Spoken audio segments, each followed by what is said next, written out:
Hello everybody and welcome. In this video I'm going to show you how to pair your earbuds Jabra Elite Active 65T with your iOS device. You have to start by open settings and now go to Bluetooth.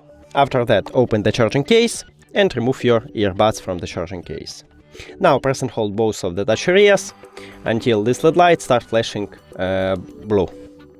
If it's flashing red, just remove your finger and press and hold it again until it starts flashing blue. Here we go. And now we can see it as a device list, so just click on it. And we did it! Thank you for watching this video. If you found it helpful, please consider subscribing to the channel and leave the like on the video. See you later!